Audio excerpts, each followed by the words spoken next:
How your brain processes every type of humor. My friend once burst out laughing at a joke that made zero sense. I stared at her, completely confused. "Why is that funny?" I asked. She just shrugged and said, "It just is." That's when I realized humor isn't universal. From nonsense jokes to sarcasm, slapstick to satire, we all process humor differently. In this video, we'll explore every type of humor and how your brain reacts to each one. The fourth one on our list might just leave you thinking for days: anti-humor. This is the kind of humor where the joke is that there's no real joke. It sets you up like it's going to be funny, and then delivers something so plain or random that it completely throws you off. Let's say I ask, "What's green and has wheels?" You start thinking, maybe a toy truck, a strange bike, but then I say, "Grass." I lied about the wheels. Your brain is ready for a clever punchline, but instead, it gets something that makes no sense at all. For a moment, you're confused. But then you realize that's the whole point. The joke isn't in the answer. It's in how your brain reacts to the lack of one. That unexpected twist and the awkwardness it creates is what makes this kind of humor surprisingly funny. No soap radio. Once I was at a comedy show when the comedian told a joke I'll never forget. A man walks into his bathroom and is shocked to find a kangaroo in his bathtub. He asks, "What are you doing in my bathtub?" The kangaroo replies, "No soap radio." The room exploded with laughter, but I just sat there completely lost. What was the joke? Was I missing something? That's exactly the point. No soap radio isn't supposed to make sense. It's designed to confuse one person while everyone else pretends it's hilarious. The humor doesn't come from the story. It comes from the uncomfortable realization that you're the only one not laughing. It messes with your brain's natural instinct to find meaning and fit in. And ironically, that confusion becomes the punchline. It's humor that thrives on social pressure, not logic. And that's what makes it so strangely funny. Sarcasm? It's a type of humor most of us are already familiar with. Imagine your partner struggling to open a door, and you ask, "Need any help?" They reply, "No, I'm really enjoying the challenge." You immediately know they're being sarcastic. This kind of humor is everywhere. It works by saying the opposite of what's actually true, but it's much easier to catch in spoken conversations because the tone of voice and the context help you recognize the sarcasm. Before we move on to the next type of humor, don't forget to subscribe to our channel so you never miss any mind-blowing facts about you, your body, and the way your mind works. Slapstick. Slapstick is loud, clumsy, and impossible to ignore. Think slipping on a banana peel, getting hit in the face with a pie,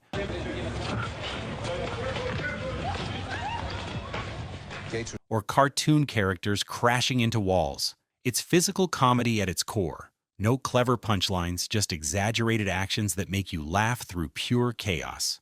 Your brain reacts to slapstick super fast. It's like a built-in reflex. We're wired to notice sudden movements or something surprising, but since it's not happening to you, it doesn't feel scary. Instead, it feels funny. That mix of shock and "thank goodness it's not me" is what makes people laugh out loud.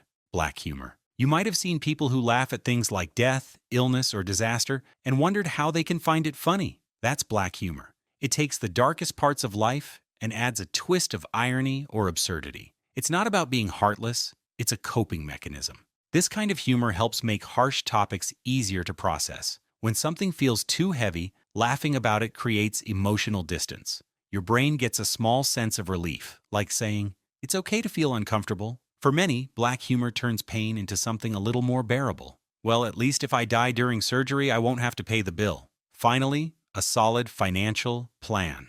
White humor. White humor is the exact opposite of black humor, I'd say. It's clean, lighthearted, and completely inoffensive. This kind of humor avoids dark, controversial, or sensitive topics, and instead focuses on simple, everyday situations that are safe for all audiences. Kids, grandparents, everyone. It often relies on wordplay, harmless misunderstandings, or silly characters to get a laugh.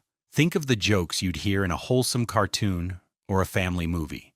While it might not make you burst out laughing, white humor is comforting and easy to enjoy, especially when you just want a break from anything too serious or heavy. Why did the student eat his homework? Because his teacher told him it would be a piece of cake. Dry humor. I once told my friend I was feeling exhausted, and without missing a beat, he said, "I've decided to quit breathing. Too much effort." Then he casually sipped his tea like it was the most normal thing in the world. I didn't even know if I was supposed to laugh or call for help. That's dry humor. A comedian doesn't use any specific tone or a punchline. They rely upon a lack of emotion to confuse the audience.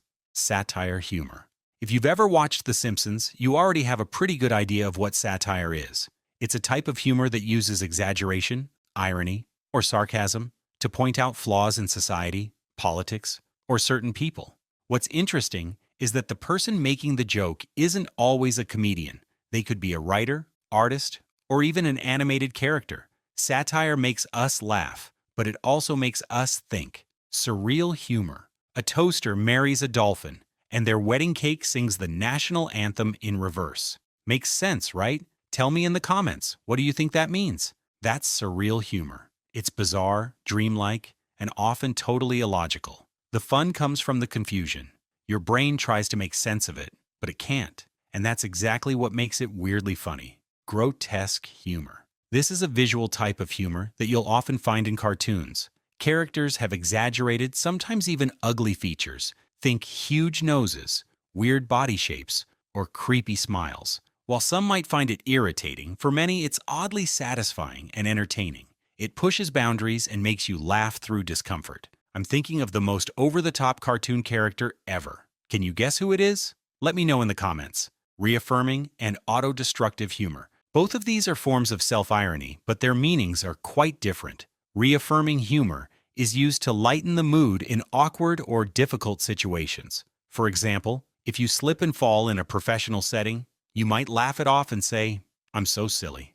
Auto-destructive humor, on the other hand, feels more like self-punishment. It involves seriously insulting yourself, even in painful moments. Imagine failing an important interview and saying, "Of course I failed. I'm useless."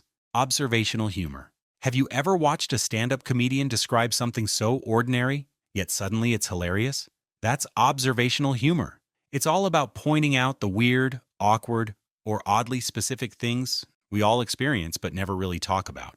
Like when you wave back at someone who wasn't waving at you, or how we all suddenly forget how to walk when someone's walking behind us. This type of humor works because it's so relatable. It doesn't rely on characters, crazy situations, or even punchlines.